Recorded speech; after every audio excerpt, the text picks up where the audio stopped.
80 वर्षाची असून म्हातारी सांगती या वय 16, खोट काय म्हणता राव आंधळा मारतोय डोळा, लई प्रीत झालं आंधळा मारतोय डोळा, आता सांगू कुणाला आंधळा मारतोय डोळा।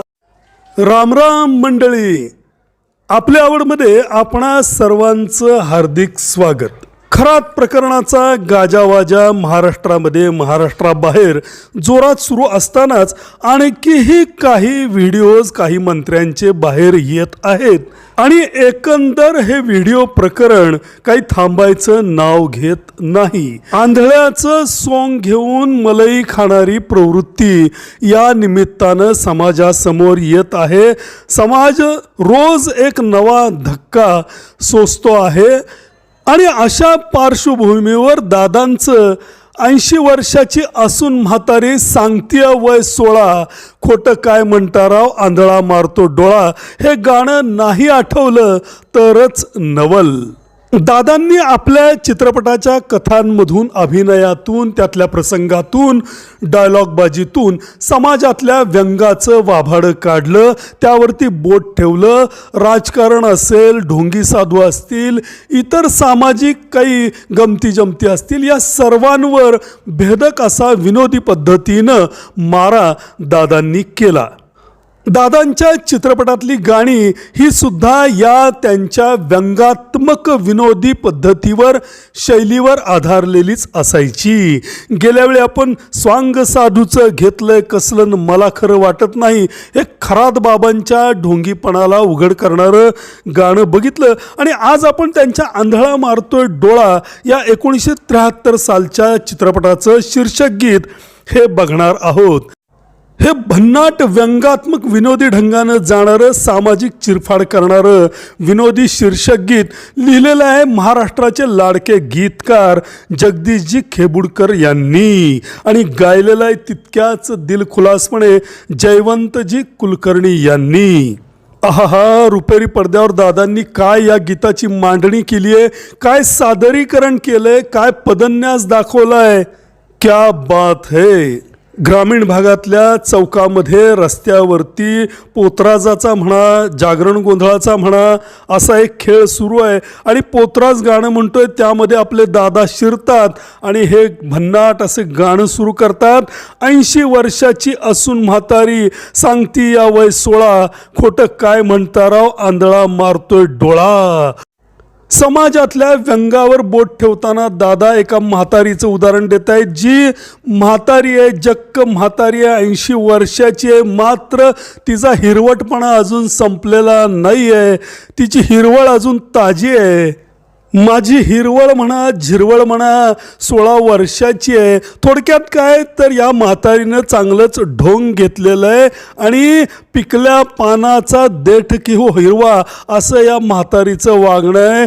लई प्रीत झालं आंधळा मारतोय डोळा, आता सांगू कुणाला आंधळा मारतोय डोळा। दादा म्हणतात सांगायचं कुणाला आता, हे असं कलियुगात काहीतरी चाललंय। अहो, भले भले उघडे पडायला लागलेत, भले भले आंधळ्याचं सोंग घेतलेले डोळे मारताना दिसायला लागले, त्यांच्या डोळे मारल्याचे व्हिडिओ बाहेर येत आहेत। आता तुम्ही सांगा, सांगायचं कुणाला, इथं कुंपणच शेत खायला लागलंय। ऊस पिकतोय हिकडं साखर तिकडं पळाली, हात भट्टीला जागा देवाच्या देवळात मिळाली। आता बघा, परिस्थितीचं विपरीत राजकारण सांगताना दादा म्हणतात, अहो ऊस आमच्या पट्ट्यातला, आमचा पट्टा ऊसानं हिरवागार झालेला, आम्ही मेहनतीनं ऊस पिकवलेला, पण त्याच्यापासून बनलेली साखर मात्र दुसरीकडेच पळाली आणि आम्हाला मात्र डबल दरानं, महागाईनं साखर विकत घ्यावी लागती।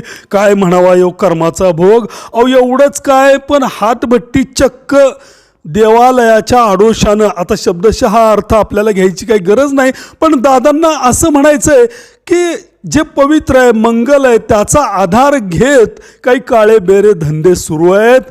दिव्याखाली अंधार म्हणतात तसं काही चांगल्या सभ्य पवित्र पदांचा वापर करत ही डोळे मारणारी मंडळी गैरकारभार करतायत. समोरनं आपल्याला एखाद्या जागी देऊळ दिसतंय, पण त्याच्या भिंतीच्या पलीकडं पाठीमागं अंधारात चक्क हातभट्टी लावलेली दिसते. समाजातला एक विपरीत विरोधाभास दादांनी इथं दाखवायचा प्रयत्न केलाय. वरून ध्रुपट सोवळा पर्यांतरी नाना कळा असं काहीतरी दादांना सांगायचंय. ते म्हणतात भोंदू झालाय बिरस्पती अन साधू झालाय खुळा, खोटं काय म्हणता राव आंधळा मारतोय डोळा. आता खराच्या प्रकरणात आपण बघितलं 10वी नापास असलेला हा माणूस, गणितात त्रिफळाचीत झालेला हा माणूस चक्क भन्नाट असा ज्योतिषी असल्याचा आव करून बिरस्पती बनला. किती मोठे मोठे खेळ त्यांनी केले. अहो साधू इथं खरा साधू खुळा झालाय. त्याला या आजच्या या जगाच्या रीतिरिवाजानं डोकं बधीर झालंय, वेडापिसा झालाय साधू, आणि भोंदू मात्र बिरस्पती होऊन बसलाय. खोटं काय म्हणताय राव, डोळ्यासमोर तुमच्या व्हिडिओ यायला लागलेत. नार बघून तरणी मवाली पिळतोय मिशीला, खून करून सुटाया सैतान लावतोय वशीला. आता महिलांच्या अवस्थेबद्दल वेगळं काही बोलायला नको. काय चाललंय, महिलांची अवस्था काय आहे, राज्यात असो देशात असो जागतिक पातळीवर असो सर्वजण जाणतायत. आणि मवाली मंडळी गावोगावात कसा हैदोस घालतायत हेही सर्वांना दिसतंय. मिशीला ताव देणं आणि सर्वसामान्य गोरगरिबांपुढं आपला दम दाखवणं, आपली दादागिरी दाखवणं मवाली लोक गावोगावी कसं करतायत हेही आपल्याला बघायला मिळतंय. बरं, दुसऱ्या बाजूला कायद्याचा धाक कोणाला उरलाय का असा प्रश्न आहे. अहो खून करून चक्क छानपैकी कायद्याचा आधार घेत पळवाटा शोधत खुनी पळून जात आहेत, वशिले लावतायत. दादांनी इथं या पळवाटांवरती प्रहार केलाय. अरे कावळा बोलतोय कुहू कुहू अन बोंब मारतीया कोकिळा, खोटं काय म्हणता राव आंधळा मारतोय डोळा. तर सगळं असं चाललंय.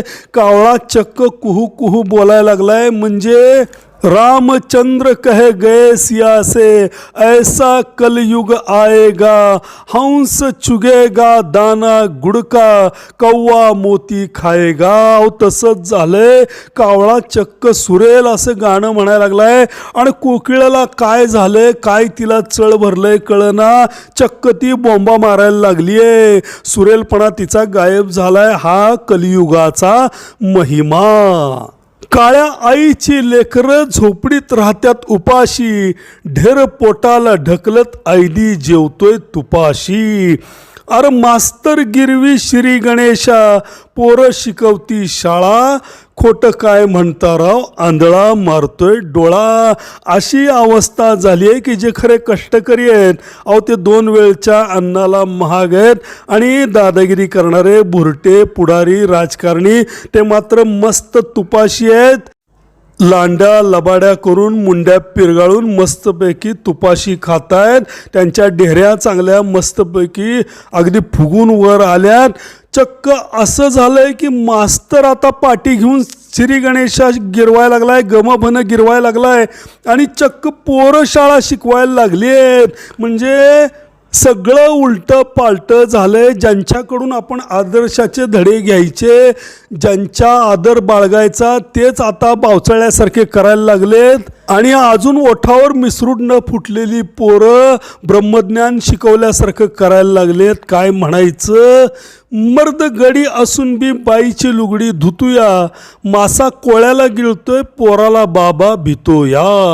अरे बाईल फुगली भोपळ्यावानी, नवरा झाला काटकुळा, खोटं काय म्हणता राव आंधळा मारतोय डोळा.